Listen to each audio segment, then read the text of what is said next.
ये कहानी हमने हमारे एक सब्सक्राइबर ने भेजी है। ये कहानी भेजने वाली एक लड़की है और ये उसकी जिंदगी की कहानी है। वो चाहती है कि सब लोगों को पता चले कि इस देश में क्या कुछ हो रहा है, ताकि बाकी लोगों के साथ ऐसा ना हो। इसलिए उसकी कहानी हम तक पहुंच गई, जो हम आपके लिए लेकर आए हैं। यहाँ कोई कहानी नहीं, बल्कि किसी की जिंदगी का सच्चा वाकया है, और ये कहानी हमारी जुबानी सुनते ही है। मैं अपनी बाकी बहनों के साथ इस कमरे के बाहर बैठी थी। इस कमरे से ऐसी आवाजें आ रही थी जैसे कोई औरत बहुत ज्यादा तकलीफ में और बुरी तरह चिल्ला रही है। ये आवाजें मैंने पहली दफा तो नहीं सुनी थी, पर जब पहली दफा सुनी तो मैं बेहोश हो गई थी, क्योंकि हमारा वक्त मेरी उम्र बहुत कम थी। मेरी बहन ने मेरे कंधे पे हाथ रखा और कहा कि परेशान होने की जरूरत नहीं है, औरतों की जिंदगी में तो ये वक्त आता है। तुम क्यों परेशान हो रही हो? जाकर सो जाओ। मैंने कहा कि ऐसी आवाजों में कोई कैसे सो सकता है? बात ऐसी ही थी कि मैं तो पहले सो रही थी, क्योंकि ये लोग मुझे कुछ बताते नहीं थे। कहते थे कि मैं छोटी हूँ, लेकिन ऐसी आवाज आई तो मैं डर के बैठ गई कि पता नहीं कौन है जिसके साथ कुछ हो रहा है, जो ऐसी आवाजें आ रही हैं। इसलिए मैंने उनके वहां भी देखा तो यहाँ पर सब कुछ हो रहा था। अब मैं यहाँ से जाना नहीं चाहती थी। मेरी दूसरी बहन ने बड़ी बहन को कहा कि इसको तो यहाँ पर नहीं बैठना चाहिए, तो उसने कहा कि क्यों, कल को हाँ बड़ी होगी तो उसके साथ भी यही सब कुछ होगा, तो इसको पहले से ही पता होना चाहिए ना। मुझे समझ नहीं आ रहा था कि ये क्या बोल रही है। इसका क्या मतलब है कि कल को मेरे साथ भी ये सब कुछ होगा? क्या मैं भी ऐसे दर्द से चिल्लाती नहीं? मुझे तो ऐसा कुछ नहीं करना था। अब तो मुझे डर लगने लगा था।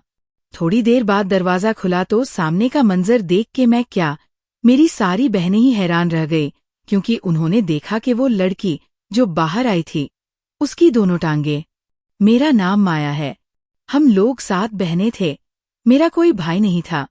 मैं सबसे छोटी थी। मेरे बाबा दुनिया में नहीं हैं। हमने वो वक्त भी देखा जब हमारे घर में ज्यादा खाने के लिए कुछ नहीं था। ये सिर्फ कहने की बात नहीं थी। हमारे घर में खाने के लिए एक दाना भी नहीं था। ना तो कोई दाल थी, ना ही चावल। कोई भी ऐसी चीज नहीं थी जिसके पानी में उबाल कर ही हम लोग खा लेते। बड़े ही बुरे दिन थे, लेकिन 3-4 दिन ऐसे गुजरे और उसके बाद मेरी माँ एक दिन कहीं से पैसे ले आईं। फिर कुछ महीनों के बाद मेरी बड़ी बहन की तबीयत बहुत ज्यादा खराब हो गई और अचानक से उसका प्यार बढ़ने लगा। मुझे बातों की सही से समझ नहीं आती थी। जब मैंने बहुत ज्यादा सवाल किया तो मेरी माँ ने कहा कि तुम्हारे घर में एक छोटा सा मेहमान आने वाला है। मैं ये सुनकर खुश हो गई कि हमारे घर में एक छोटा सा बच्चा आने वाला है, क्योंकि मेरी बड़ी बहन माँ बनने वाली थी। मैं भी खुश थी, लेकिन ये बात मुझे हमारा वक्त भी अजीब लग रहा था। मेरी बहन की तो शादी ही नहीं हुई थी, उसका तो कोई पति ही नहीं था। मेरी एक और दोस्त थी, वो कहती थी कि मैं मौसी बनने वाली हूँ, क्योंकि उसके 1 साल पहले अपनी बड़ी बहन की शादी का बताया था, और वो बहुत खुश थी। वो कहती थी मेरे जीजू बहुत अच्छे हैं, मेरा बड़ा ख्याल रखते, और अब मैं मौसी बन जाऊंगी। मैंने उसे कहा कि मैं भी मौसी बनने वाली हूँ, तो उसने कहा कि तुम कहाँ से मौसी बनेगी, तेरी तो बहन की शादी ही नहीं हुई। मैंने कहा कि वह मुझे नहीं पता, लेकिन हमारे घर भी एक छोटा सा बच्चा आने वाला है। तो वाह, हैरान रह गई। उसने कहा लगता है तुझे किसी ने गलत बात बताई है।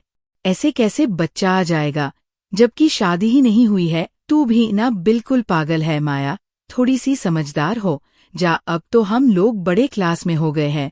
वैसे तो पहले मैं भी यही समझती थी कि जब किसी की शादी हो जाती है तो वो उसके बाद माँ बन जाती है और उसको बच्चे मिलना शुरू हो जाते हैं। और मेरी बहन की शादी नहीं हुई थी, उसने बच्चा तो पैदा कर दिया। मुझे याद है कि उसकी बेटी पैदा हुई थी, लेकिन वो बच्चा कहाँ गया ये मुझे नहीं पता था। मैंने अपने माँ से बार बार पूछा कि छोटी सी बच्ची पैदा हुई थी तो कहाँ है? मुझे उसको गोद में उठाना है, उसके साथ खेलना है। मैं उसकी मौसी हूँ, बाहर लेकर जाऊंगी, अपने दोस्तों को दिखाऊंगी। मेरे माँ ने कहा कि खबरदार, जो तूने ये बात किसी को बताई, और चली गई है वो। जब मैंने बार बार पूछा तो उन्होंने मुझे डांट दिया। मैंने अपनी बहन से पूछा तो वो रोना शुरू कर देती थी, कुछ बताती नहीं थी। उसने भी मुझे कहा कि चली जाओ यहाँ से, मेरे से सवाल नहीं करो। मैं समझ गई कि शायद उसकी बेटी इस दुनिया में नहीं है तभी तो ये रो रही है। मुझे भी बड़ा बुरा लगा, लेकिन कुछ ना कुछ तो हो रहा था इस घर में, क्योंकि इसी तरह कुछ घंटे के बाद उसने फिर से एक बच्चा पैदा किया और फिर मेरी उसकी छोटी वाली बहन ने भी बच्चे पैदा करना शुरू कर दिया। जैसी ही मेरी कोई बहन 18 साल की होती थी, उसके साथ ये मामला शुरू हो जाता था और वो बच्चे को जन्म देना शुरू कर देती थी। 1 साल या 2 साल के फर्क से फिर से उसे पति से उम्मीद मिल जाती थी, पर बच्चे कहाँ चले जाते थे ये कोई भी नहीं जानता था। मेरी माँ से जब रिश्तों ने सवाल किया तो उन्हें कहा कि ये तो भगवान का चमत्कार है, मेरी बेटियां के बच्चे पैदा हो रहे हैं और हम ये बच्चे उन लोगों को दे रहे हैं जिनकी संतान नहीं है। मेरी माँ कहती थी दुनिया में ऐसे बहुत से लोग हैं जिनके बच्चे नहीं हैं और हम ये बच्चे उनको देकर पैसे कमा रहे हैं। लेकिन ये ऐसी बात थी जिस पर कोई भी यकीन नहीं कर सकता था।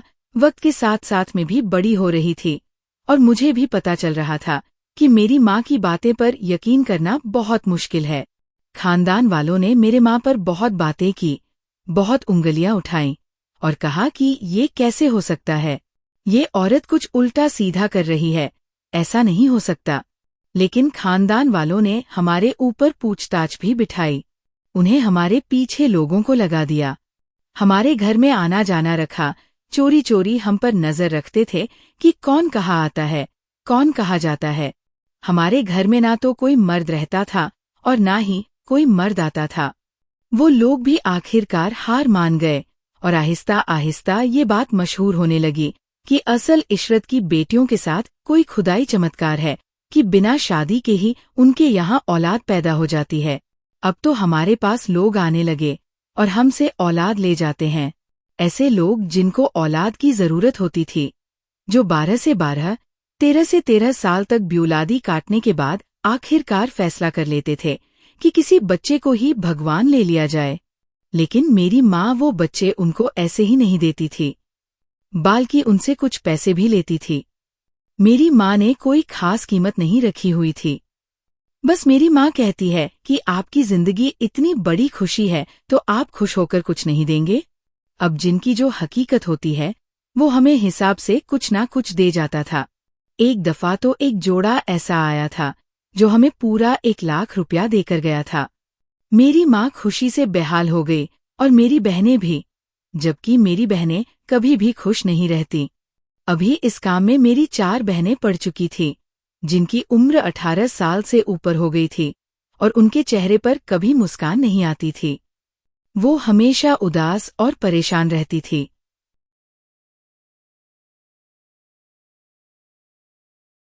ज्यादातर उनकी तबीयत खराब ही रहती थी। एक बहन का बच्चा पैदा हो जाता है तो 4-5 महीने बाद ही फिर से उसका बच्चा इस दुनिया में आने वाला होता था। माँ कहती थी कि ये सब कुछ इतना आसान नहीं होता, इसलिए तेरी बहनें परेशान रहती है।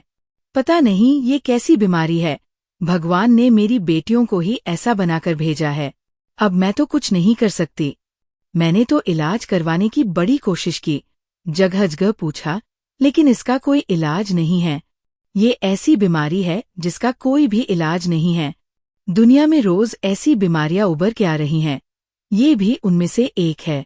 वक्त गुजर रहा था, मैं बड़ी हो रही थी। मेरे दिमाग में ज्यादा सवाल आते थे। मैं जानना चाहती थी कि ये सब कुछ क्या है। एक दिन मैंने अपनी बड़ी बहन को देखा तो वो बुरी तरह से उल्टियां कर रही थी। उसकी तबीयत इतनी खराब हो गई कि वो बेहोश होने लगी। मैंने सहारा दिया और कहा कि आपी, आपके साथ भी ये एक ऐसा मसला बना हुआ है, आपकी तो जिंदगी बर्बाद हो रही है। अनहोनी कहा, जिंदगी किसी के साथ बर्बाद करने से होती है, बिना वजह भी कभी किसी की जिंदगी बर्बाद हुई है? मैंने कहा, क्या मतलब? ऐसा क्यों कह रही हैं आप? अनहोनी कहा, दूर हो जा यहाँ से, चली जा इस घर से, भाग जा, नहीं तो तेरे साथ भी यही सब कुछ होगा। मैंने कहा, क्या मतलब? कैसे भाग जाऊं? मेरी बहन मुझे घर से भागने को क्यों कह रही थी? हमारा वक्त मेरी उम्र सिर्फ 14 साल था। मेरा दिमाग इतना पक्का नहीं था। सर पे बाप भी तो नहीं था जो तरबियत करता या जिसके आसरे पर हमारे अंदर थोड़ी बहादुरी पैदा होती। हमारे अंदर बिल्कुल भी बहादुरी नहीं थी। हम हमेशा डरे सहमे रहते थे। खानदान वाले पहले तो बदकिरदारी के इल्जाम लगते थे और अब कहते थे कि भगवान ने इनको ऐसी अजीब बीमारी में मुब्तला किया है। लगता इनकी माँ ने कोई बहुत बड़ा गुनाह किया है जो इनके साथ ये सब कुछ हो रहा है। तौबा तौबा, ये औरतें तो बच्चे पैदा करने पे लगी हुई है। इस तरह तो ये जल्दी मर जाएंगी। इनकी उम्र ही कम होती चली जाएगी। मेरी एक बहुत अच्छी दोस्त थी, लेकिन आजकल वो भी मुझसे दूर रहती थी। उसने कहा, जब तुम 18 साल की हो जाओगी तो तुम्हें भी ये बीमारी हो जाएगी, इसलिए मेरी माँ तुमसे मिलने नहीं देती। वो कहती हैं कि क्या पता ये बीमारी छूट की हो। वो कहती है कि अगर एक औरत इतने सारे बच्चे पैदा करे तो वह बहुत जल्दी मर जाती है। तुम्हारी आपी और तुम्हारी बड़ी बहन वक्त से पहले ही मर जाएंगी। मैं जब ये बात सुनती हूँ तो बहुत परेशान हो जाती हूँ, क्योंकि मुझे उनसे बहुत ज्यादा मोहब्बत थी। क्या वो सच है दुनिया से चली जाती है? वो बहुत तकलीफ में रहती थी। बच्चे घर पर ही इस्तेमाल होते थे और एक कमरे के अंदर उनको बैंड कर दिया जाता था, जहां से चीखने चिल्लाने की आवाज आती थी। कभी कभी तो ये आवाज 6 से 7 घंटे तक आती रहती थी और उसके बाद बच्चा इस दुनिया में आ जाता था। मेरी बड़ी बहन के यहाँ जब बच्चा पैदा हुआ और मैंने पहली दफा ये सब कुछ देखा था, मैं बेहोश हो गई थी और डर गई थी कि पता नहीं मेरी बहन के साथ ऐसा क्या हो रहा है कि वो बुरी तरह से चिल्ला रही है। लेकिन अब मुझे समझ आने लगी थी कि ये सब कुछ एक कुदरती अमल है। इसमें कोई किसी के साथ जुल्म नहीं कर रहा होता। ये सब कुछ होता ही है और औरतें बच्चा पैदा करती है। पर मेरी बहनों की शक्लों को देख के लगता था कि वो जैसे सालों से बीमार है। उनकी हालत बहुत अजीब थी। उनकी जिंदगी भी भला कोई जिंदगी थी? 4-5 महीने गुजरते थे कि फिर से वो इस अमल में पड़ जाती थी। कभी उल्टियाँ करती, कभी उनका कुछ खाने का दिल करता, कभी दर्द में दर्द होता, कभी कुछ खाने का दिल नहीं करता, कभी वजन बढ़ जाता, कभी वजन कम हो जाता, और फिर आखिर में जो दर्द होता वो तो सबसे ज्यादा अजीब था। मेरी भी उम्र बढ़ती जा रही थी और मैं 18 साल की होने ही वाली थी। मैं बाकी सबसे ज्यादा खूबसूरत थी, क्योंकि अब इन सबका हुस्न ढल चुका था। सबने बच्चे पैदा किए थे और मैं सबके सामने बहुत ही ज्यादा जवान और खूबसूरत लगती थी। मेरी माँ रोज मेरी नजर उतारती थी और कहती थी कि सारी बहनों में से मेरी माया ही सबसे ज्यादा प्यारी है। जैसा जैसा मैं बड़ी हो रही थी, मेरी अक्ल भी खिलने लगी थी। मेरे पास फोन तो नहीं था, घर में एक ही फोन था जो मेरे माँ के पास था, लेकिन कभी कभी मैं वो फोन उठा लेती थी और किसी तरह से भी ये सर्च करने की कोशिश करती रहती थी कि क्या वक्त ऐसी कोई बीमार होती है।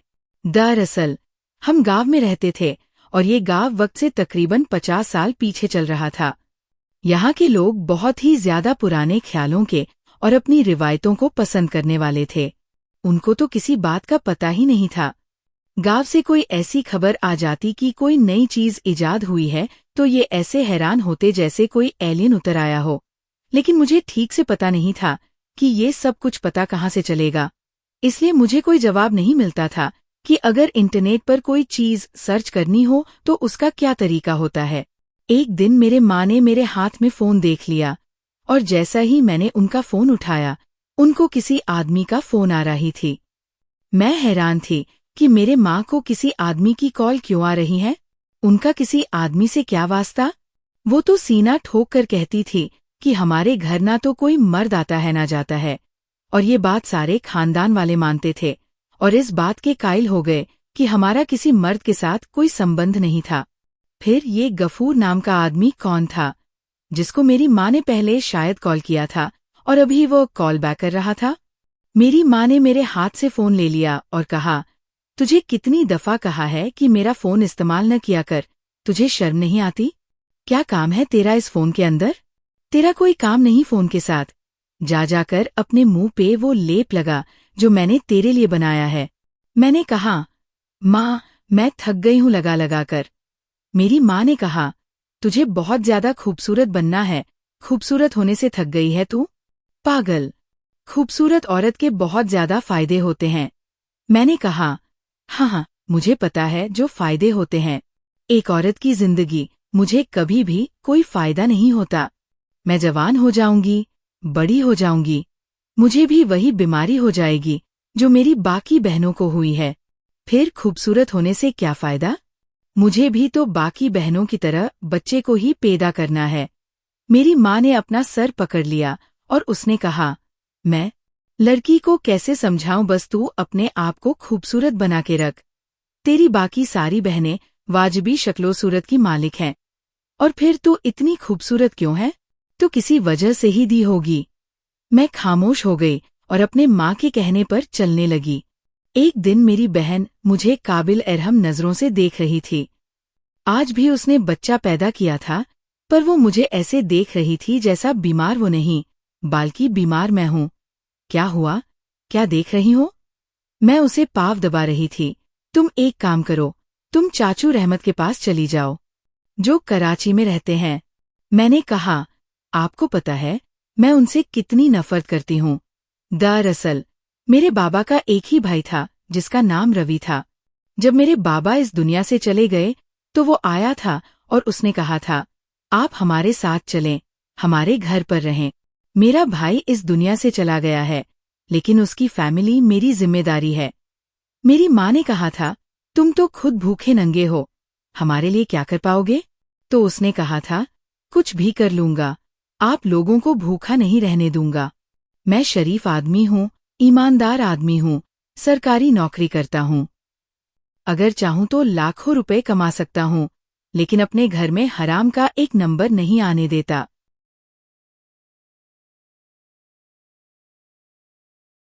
मैं वहां कैसे जा सकती हूँ?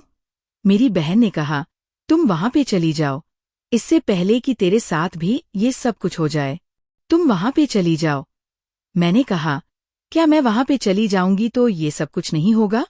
ये बीमारी तो हम लोगों के खून में है ना, मुझे भी हो जाएगी। मेरी बहन ने अपना सर पकड़ लिया और उसने कहा, मैं तुझे कैसे समझूं? बस मैं उसके पाँव दबा रही हूँ और वो आंखें बंद करके सो गई। मैं भी उसके जोड़े में बैठे बैठे ही सो गई। मुझे चिल्लाने की आवाज आई, मेरी आँख खुली। मुझे किसी ने झंझोर कर गाया था और सब मेरी बहन के पास खड़े होके रो रहे थे, क्योंकि वो इस दुनिया से जा चुकी है थी। जब मैंने ये मंजर देखा तो मैं भी हैरान रह गई। डॉक्टर ने बताया कि बहुत ज्यादा बचाव करना पड़ा, क्योंकि वजह से कामजोर हो गई थी और इसलिए ये इस दुनिया से चली गई थी। क्योंकि मेरी बड़ी बहन ने 7 बचाए पैसे दिए थे, मैंने जब उसको देखा तो मैं बुरी तरह से रोने लगी और मैं भी बेहोश हो गई। जब मेरी आँख खुली तो मेरी बहन को दफना दिया गया। सारे घर में डूबा हुआ था। लोग इधर उधर उल्टी सीधी बातें कर रहे थे, कह रहे थे कि लगता है किसी ने इन पर जादू कर दिया है। इनकी बच्चों के साथ कितना बुरा हो रहा है। ना शादी हुई, ना डोली उठी, बेचारी बच्चे पैदा करती रही और इस दुनिया से चली गई।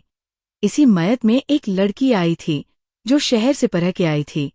उसने कहा, ये सब झूठ है, ऐसा थोड़ी होता है। मैंने आज तक ऐसी बीमारी के बारे में नहीं सुना। मैं डॉक्टर बन रही हूँ, मुझे नहीं लगता कि ऐसी कोई बीमारी होती है। लेकिन औरतें उस लड़की को समझ रही थी कि ये झूठ नहीं है। भली ऐसी बीमारी का कोई जिक्र नहीं करता, लेकिन हमने इनके घर में कभी किसी मर्द का आना जाना नहीं देखा, फिर भी ये औरतें हमला हो जाती है। ऐसा कैसे हो सकता है? वो लड़की इस बात को नहीं मान रही थी, पर उसके मनने में क्या होता? मेरी बहन तो इस दुनिया से जा चुकी थी। मैं उसके लिए रोती रही। अब मेरी दूसरी बहन भी माँ बनने वाली थी और वो पहले से ही डर रही थी। कह रही थी, मेरी बहन ने बच्चा पैदा किया और कमजोरी के कारण मर गई। मेरा भी तो छठा बच्चा है, मैं भी मर जाऊंगी। लोग कहते हैं कि जब इंसान किसी बात का डर अपने दिल में बसा ले तो वही बात सच हो जाती है। ऐसा ही मेरी दूसरी बहन के साथ हुआ। उसका वक्त से पहला दर्द शुरू हो गया और डॉक्टर ने कहा कि ऑपरेशन करना पड़ेगा, क्योंकि उसका ब्लड प्रेशर बहुत हाई हो गया था। ऑपरेशन का नाम सुनते ही उसका डर और बढ़ गया और उस पर फालिज का हमला हो गया, जिसे वो बेचारी अपाहिज हो गई। इसको देखकर हम सब गम में डूब गए। अभी एक बहन का दुख कम नहीं हुआ था कि दूसरी बहन हालात में फंस गई है। मैं अपने दोस्त के घर गई और उसने कहा, भगवान के लिए मेरी बात सुनो। उसने जवाब दिया, मेरी माँ ने कहा है कि तुम यहाँ कभी ना आना। मैंने कहा, लेकिन वो घर पे नहीं है ना, इसके लिए तो मैं आई हूँ। कृपया दरवाज़ा खोलो और मेरी बात सुन लो। मेरी दोस्त ने कहा, नहीं, अगर उन्हें पता चल गया तो वो मुझे मारेंगे। तुम समझ नहीं रही। मैंने कहा, तुम मेरे दोस्त हो, दोस्ती का वास्ता है, मेरी मदद करो। मैं बिल्कुल भी नहीं लिखता हूँ। बस इतना बता दो कि क्या दुनिया में ऐसी कोई बीमारी है जिसकी औरत खुद से माँ बन जाती हो? उसने कहा, तुम यहीं रहो, मैं कंप्यूटर पर देख के बताती हूँ। अंदर नहीं आने दे सकती, माफ करना। मैंने कहा, ठीक है। वो अंदर गई और थोड़ी देर बाद बाहर आई। उसने कहा, कंप्यूटर के बारे में ऐसी कोई बीमारी नहीं है। कुछ तारीखें हैं 188 जिनमें औरत बिना शादी के या बिना मर्द के माँ बन सकती है, लेकिन उसके लिए IVF का खास तरीका इस्तेमाल होता है और इसमें भी किसी मर्द का हिस्सा होता है। नमस्ते है। ये बिल्कुल नामुमकिन है कि कोई औरत घर बैठी रहे और बच्चा पैदा कर ले। मुझे मेरी सहेली ने कहा था, दुनिया में कोई भी औरत बिना किसी वैज्ञानिक के मेडिकल तारिका से माँ नहीं बन सकती, लेकिन मेरी बहनों के साथ जो हो रहा था उसकी वजह समझ नहीं आई। जब मैं घर वापस आई, मेरी माँ ने मुझे देखकर कहा, कहाँ गई थी? मैंने जवाब दिया, अपनी सहेली से मिले। मेरे माँ ने कहा, अब तुम्हारे घर से बाहर नहीं जाना। तुम्हें पता है कल तुम्हारी 18वीं सालगिरह थी? मैंने ये सुना तो मैं हैरान रह गई। मैंने पूछा, इसका मतलब मेरे साथ भी ये सब होगा? माँ ने कहा, हाँ, बात अजीब है, लेकिन अब तुम्हारी भी देखभाल करनी होगी। तुम्हारी दोनों बहनें कमजोरी और ज्यादा बचाए पैसे खर्च करने के कारण से इस स्थिति तक पहुंच गई है। एक बेचारी तो दुनिया से चली गई और दूसरी बीमार है। मेरी दूसरी बहन जो बिस्तार पे थी, मुझे बस एक ही बात कह रही थी, यहाँ से भाग जाओ, यहाँ से भाग जाओ।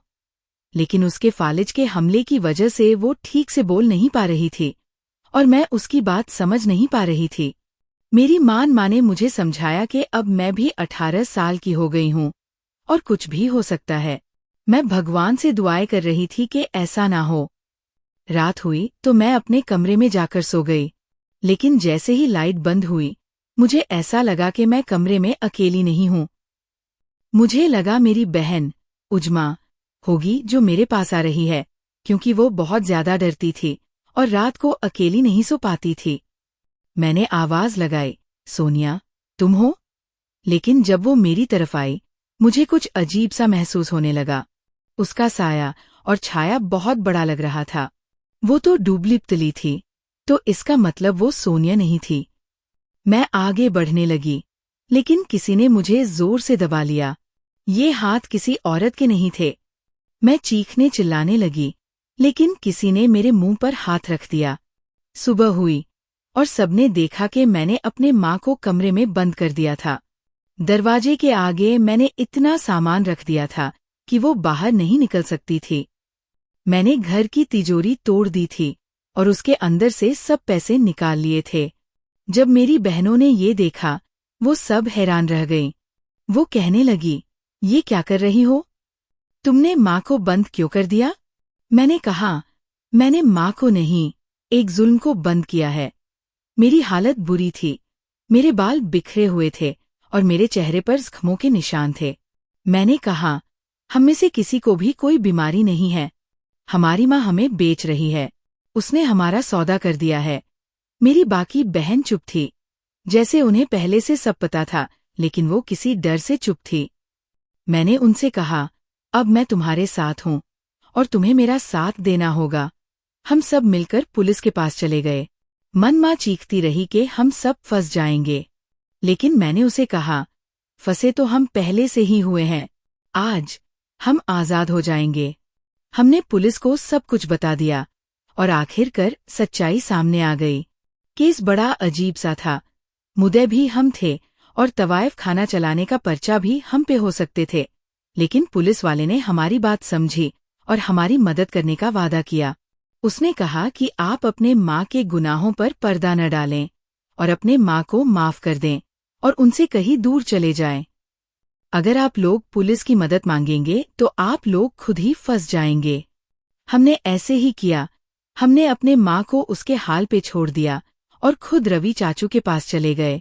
उनको बस इतना ही बताया कि हमारी 2 बहनें इस दुनिया से जा चुकी हैं, क्योंकि जिस पर हमला हुआ था मेरी वो बहन भी मर गई थी। वो बड़े हैरान हुए, पर उन्हें हमने अपने घर में कबूल कर लिया। अब हम लोग उनके घर में ही रहते हैं और हमने उन्हें कहा है कि हम घर में ही कोई कारोबार करना चाहते हैं। हम यहाँ बड़ी मुश्किल से पूछते हैं। मेरी माँ ने पीछे से फोन किया। वो हमें लेने के लिए भी आई, लेकिन हमने उनके साथ जाने से इनकार कर दिया। अब वो अकेली ही रहती है, पता नहीं क्या करती है और क्या नहीं करती, लेकिन हम उनके पास वापस नहीं जाना चाहते। हम तो हैरान हैं कि कोई माँ अपनी ही औलाद के साथ ये सब कुछ कैसे कर सकती है।